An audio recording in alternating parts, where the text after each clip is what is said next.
dari pengalaman Kang Jalan, hati-hati. Itu juga sudah merupakan satu peringatan kalau misalkan kita berniatnya tidak baik ya celaka. Tapi ketika memang dalam hal kita dapat menghargai apa yang tidak tampak, apa yang tidak terlihat tetapi terasa, insya Allah baik. Justru akan memberikan satu pepatah-pepatah yang dalam sisi kebaikan, jadi positif lah, itu gitu kan. Nah, yang menariknya Kang Adi, ketika sekarang nih kaitannya dari segi pandangan salah satu rekan kita Kang Jalal, kita dihubungkan dengan satu fenomena yang ramai, yaitu adanya fenomena memelihara boneka arwah, spiritual. Jadi ketika tadi kaitannya, kalau ini kan memang istilahnya Kang Jalal pun tidak meminta untuk punya kelebihan itu kan Kang Jalal. Di satu sisi ini ada fenomena masyarakat kita malah seperti ingin walaupun tampak itu seperti lelucon gitu, tapi tidak kita bisa bohongi ketika memang kita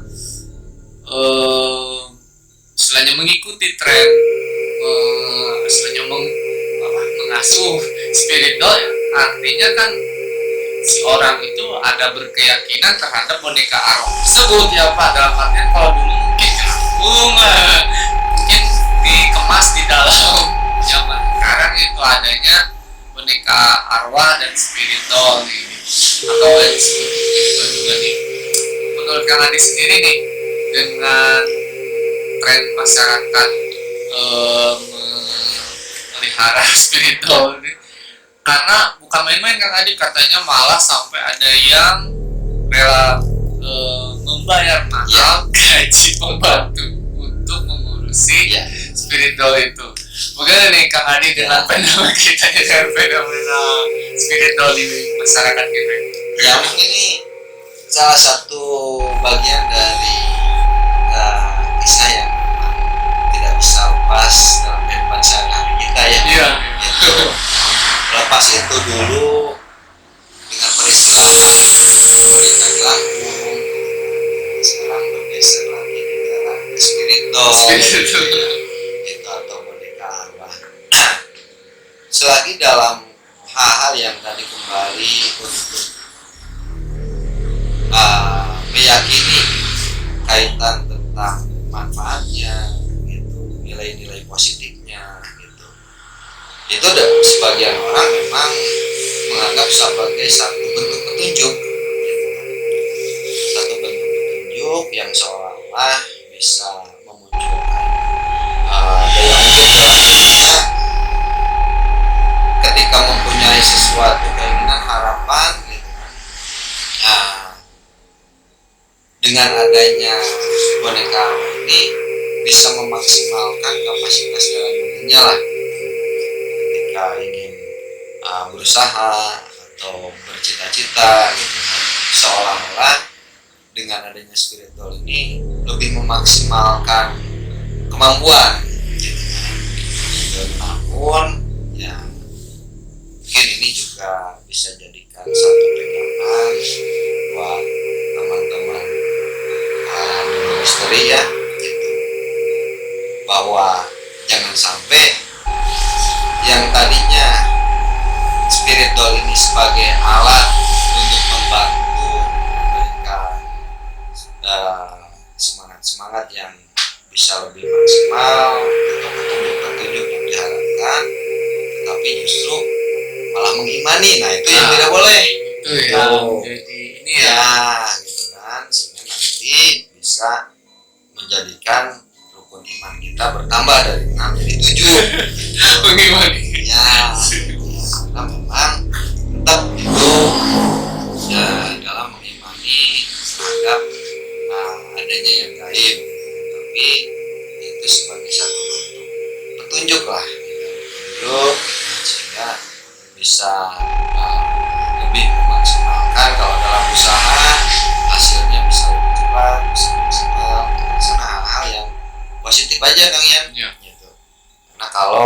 misalkan sekarang itu hanya digunakan untuk menambah rukun iman juga buat apa gitu ya, itu tidak ada manfaatnya. Nah, itu sih bagian yang saya bisa perhatikan untuk kondisi masyarakat saat ini gitu. Karena memang berbagai macam cara masyarakat itu soal meminta petunjuk sana kemari gitu kan, tapi tidak sedikit juga yang dulu malah terjerumus gitu. Artinya memang gitu kan, petunjuk itu bisa diperoleh dari mana saja, juga, tapi jangan sampai mengubah keimanan gitu. Mungkin ya. Penjelasan yang sangat mengandung nilai positif ya, terutama dari terlebih satu sisi di tengah mungkin kegalauan masyarakat ya Pak Adi. Betul.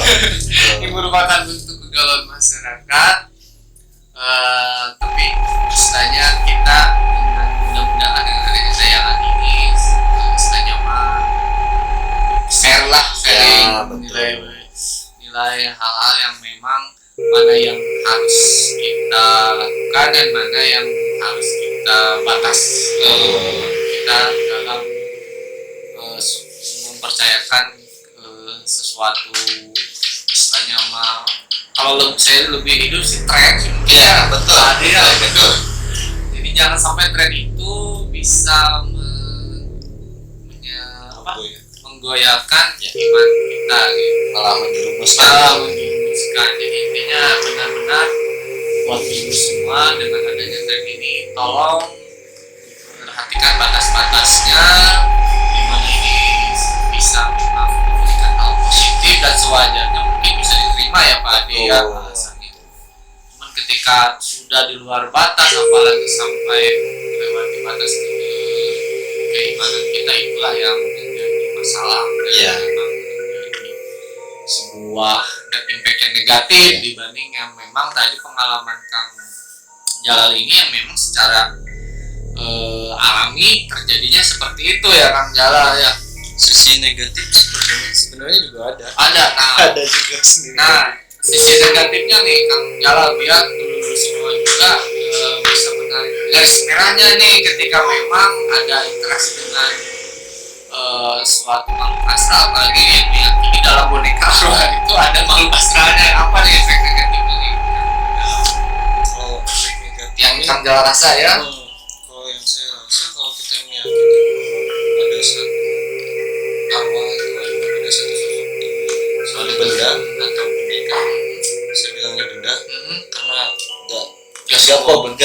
nggak fokus terlalu ke boneka, karena semua benda juga kalau kita yakin pasti ada, ya ada.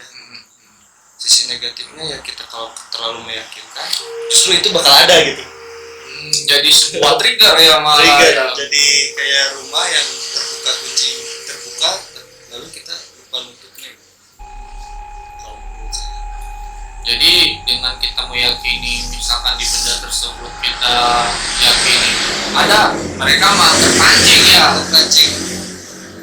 Karena kan di hal bisnis itu yang saya alami ada yang baik, ada yang tidak baik. Contohnya seperti itu. Takutnya malah yang hal gak baiknya yang masuk ke dalam benda tersebut ya. Apa yang kita gak Yakinkan, inginkan gak inginkan justru terjadi gitu. Saking kita yakin bahwa di benda tersebut ada sosok astralnya. Kalau menurut Pak Adi sendiri apa itu lebih ke sugesti Pak Adi? Ya memang itu bisa dialami oleh orang-orang yang memang dalam kondisi terganggu secara psikologi atau emosional ya, sehingga pada saat terganggu psikologinya, pikirannya gitu kan, kemudian meyakini terhadap satu benda yang memberikan istilahnya daya supranatural lah gitu kan ya, gitu. Ya ketika seolah-olah apa yang dia bayangkan negatif itu akan sering kali terjadi, ya kan? Nah memang yang ditanam di dalam pikiran itu dia yakini itu secara tidak langsung itu ketakutan dalam kehidupannya. Banyak yang terjadi hal-hal yang tidak baik gitu. Nah ini mungkin yang perlu kita sikapi gitu kan, yang perlu dulu sikapi juga gitu. Dengan adanya fenomena ini ya. Ya, dengan adanya fenomena ini terhadap benda apapun bentuknya gitu kan, tetap kembali kepada nalar pikir akal sehat kita gitu kan, supaya ada di dalam nilai-nilai yang positif gitu. Ketika didorong menjadikan satu nilai yang positif ya, soal energi itu juga akan berubah menjadi positif gitu.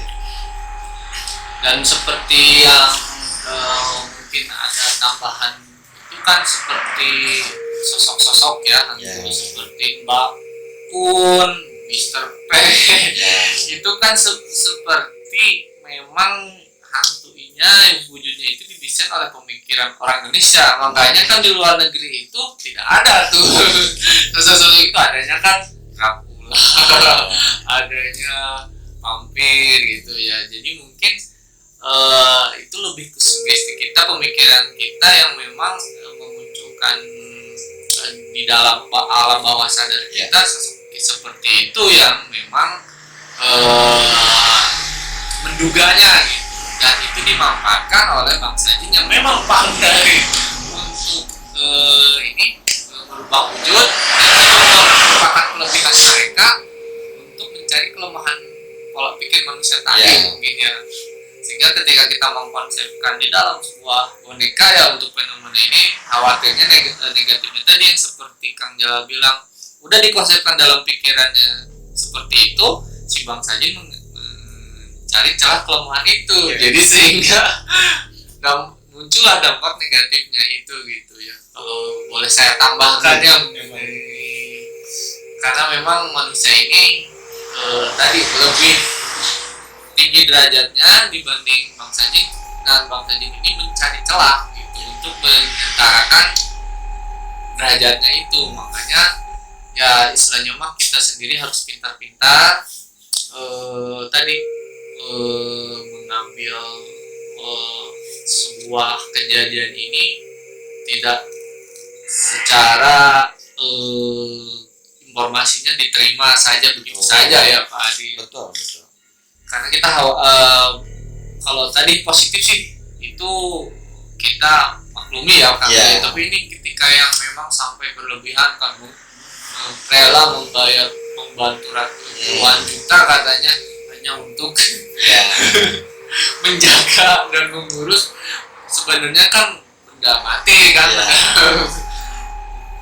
Jadi memang semua kita di sini ya, saya Kang Jalal dan Adi ini dalam konten kali ini sih lebih ingin membagikan pengalaman Kang Jalal ini supaya dulu semua istilahnya ini Kang Jalal pengalaman kisah hidupnya yang memang realnya dan tidak istilahnya mah tidak dibuat-buat untuk diminta sesuatu itu kan gitu.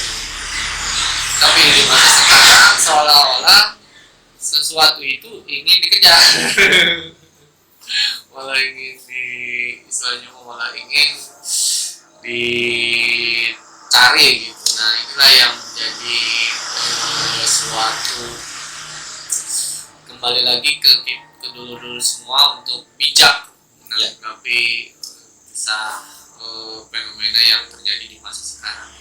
Karena kebetulan kisah Kang Jalal ini agak sebenarnya ada mirip-mirip tipis dengan fenomena sekarang. Cuman kalau fenomena sekarang ini tadi ya disetting, kalau Kang Jalal ini sebenarnya alamiahnya gitu. Justru saya nggak mau sebenarnya. Nggak boleh ya Kang Jalal. Dan ternyata Kang Jalal juga sempat ingin menghilangkan kelebihan Kang Jalal itu dengan cara rupiah katanya. Iya. Udah rupiah juga Kang Jalal ya. Ada suatu perubahan kan ya setelah di rupiah? Perubahan sedikit ada, kayak misalkan dulu kan setiap malam Jumat saya nggak bisa tidur. nggak bisa tidur malah. Terus kalau lihat orang tuh saya nggak bisa diem, terus saya kasih arahan gitu. Aktivitas sehari-harinya saya tahu gitu, bahkan saya obrolin langsung. Tapi setelah saya rupiah tuh alhamdulillah saya nggak kayak gitu lagi. Dan itu mungkin salah satu dampak negatif pertamanya ya Kang Jala ya, yang memang misalnya sekarang ada perubahan menjadi ke arah lebih positif lagi ya Kang Jala. Jadi tuh Kang Jala juga menceritakan loh bagaimana orang-orang yang punya pengalaman neng misalnya dengan Mang Kasra juga ya ingin lepas sedikit demi sedikit ya Kang Jala ya. Jadi sangat menarik sekali loh pembahasan dari pengalaman Kang Jala ketika dikaitkan dengan fenomena masyarakat pada masa sekarang itu boneka arwah.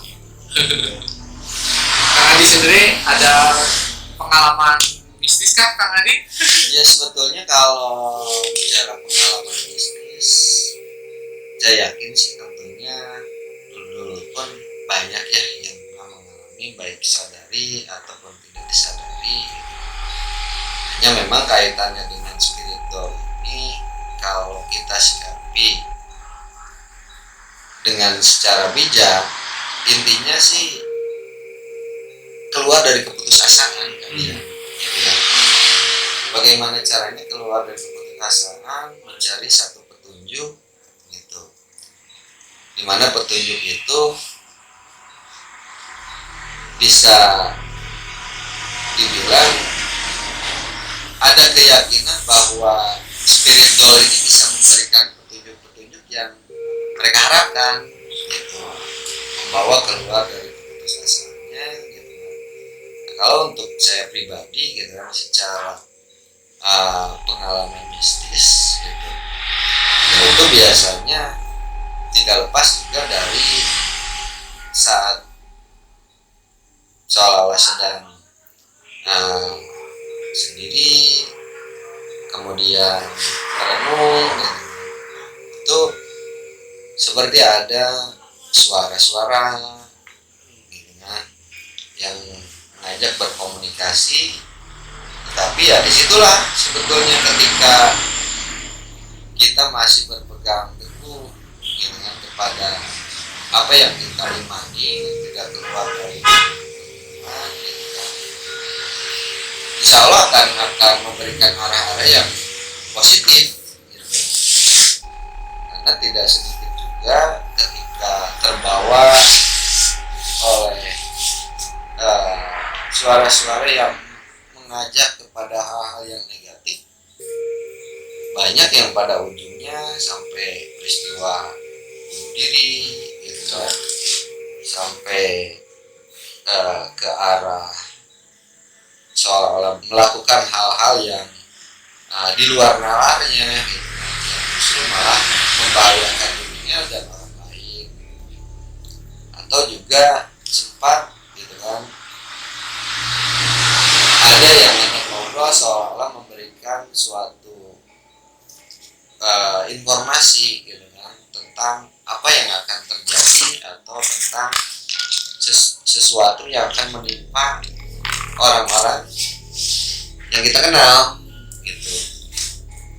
Nah, memang di situ ketika kita seolah-olah mempercayai hal itu tanpa adanya pemikiran yang didasari akal sehat, berbahaya. Nah, apa yang kita sampaikan ketika seolah ada informasi tentang sesuatu akan terjadi pada si A gitu, akan mengalami kecelakaan gitu kan. Ya, itu pun ketika kita sampaikan kepada yang bersangkutan juga bukan baik gitu. Tapi ya kembali di situ bagaimana caranya gitu kan, kita saling mengingatkan dan menjaga kewarasannya itu gitu kan, tetap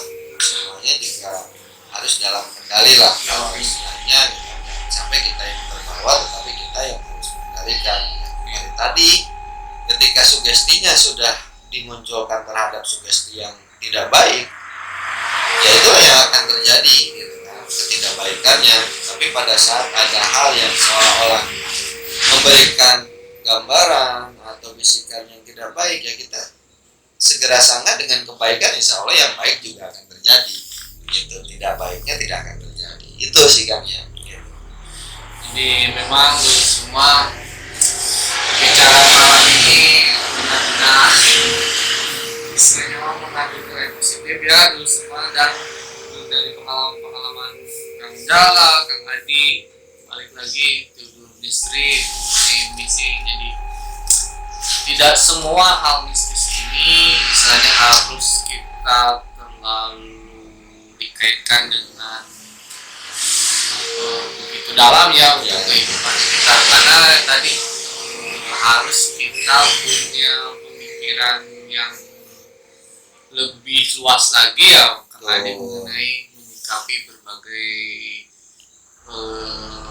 fenomena yang menyangkut hal mistis. Apalagi dari pengalaman Kang Adi, pengalaman Kang Jalan ini menuntut kita untuk berpikir secara rasional, secara lebih real gitu. Karena walaupun kita memang di alam ini diciptakan dengan izin oleh Allah Subhanahu wa Ta'ala untuk memang hidup berdampingan, tapi ingat kembali lagi kita manusia dan jin itu diciptakan untuk sama-sama untuk beribadah kepada Allah. Dan makanya semua dari pengalaman Kang Jala, Kang Adi ini kita bisa ambil hikmahnya. Dulu semua kita sebagai manusia mempunyai kelebihan dibanding jin, yaitu kita punya akal dan pikiran yang itu menjadi modal kita untuk selalu waras, untuk selalu berpikir dahulu sebelum memang tadi ada yang walaupun gangguan ya, terus godaan, baik yang kalau itu Kang Adi datang berupa suara-suara gitu, kalau Kang ini malah langsung mewujudkan gitu. Jadi memang disitulah dituntut kita akal dan pikiran kita, yang satu lagi keimanan ya Pak Adi ya, yang harus kita lebih kedepankan gitu. Aduh, terus mana pembicara malam ini benar-benar ini Pak, saya pribadi sangat bermanfaat ya, karena banyak di zaman sekarang ini kaitan-kaitan mistis ini malah dijadikan suatu digoreng, seolah-olah digoreng karena dia jadi untuk kalau yang masih wajar gitu ya itu kita masih maklum lah, ini ketika digoreng untuk menyesatkan tapi pada akhirnya untuk keuntungan pribadi. Jadi jangan-jangan boneka arwah ini karena untuk strategi penjualan boneka aja, untuk kepentingan yang menyesatkan. Biasanya diangkat sisi mistisnya ya karena dia bisa begini bisa begitu gitu kan, yang pada akhirnya terjerumus pada kesesatan gitu. Jadi sadar-sadar pada saat sudah menyesal gitu kan. Ya pada prinsipnya kembalilah hanya orang-orang yang berpikir yang akan selamat. Jadi teruslah berpikir. Quote of the night. Ya Kang Ida ya, quote of the night. Hanya orang-orang yang berpikirlah yang akan selamat. Jadi teruslah berpikir. Baik Nur, sudah hampir 1 jam kita membahas fenomena spiritual dihubungkan dengan pengalaman teman-teman dulur industri Kang Jala dan Kang Adi. Mudah-mudahan semua bisa mengambil hal positifnya.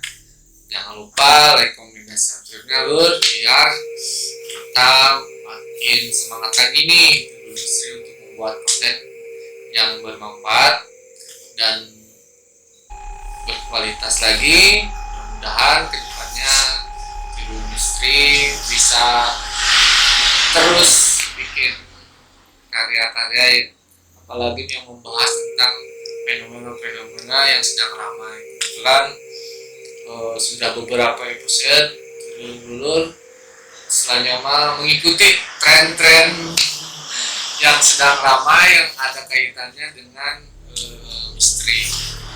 Tapi malah kita di sini lebih ingin, walaupun bergeraknya di arah misteri, malah kita ingin mendepankan kedua semua bahwa alam gaib itu ada, tetapi kita di sini sebagai manusia harus mengimani bahwa kita hidup di dunia ini diciptakan oleh Allah sebagai makhluk Allah yang paling sempurna dibanding makhluk lainnya. Oleh itu dengan kelebihan kita ini kita harus jangan selalu menghubungkan hal mistis ini dengan kaitan-kaitannya urusan manusia gitu. Mungkin semua itu yang dapat saya sampaikan. Terima kasih Kang Jala, terima kasih Kang Adi sudah bisa share dan menanggapi mengenai fenomena-fenomena yang terjadi di media sosial yang ramai pekan-pekan terakhir. Mohon maaf dulu semua bila ada kekurangan dari saya dan penyajian. Mudah-mudahan kita bisa bertemu di pekan ke depan. Mungkin kita akhiri acara kali ini dengan ucapan alhamdulillah. Saya Sufyan Sori dengan Kang Jala dan Pak Adi mohon pamit undur diri. Wassalamualaikum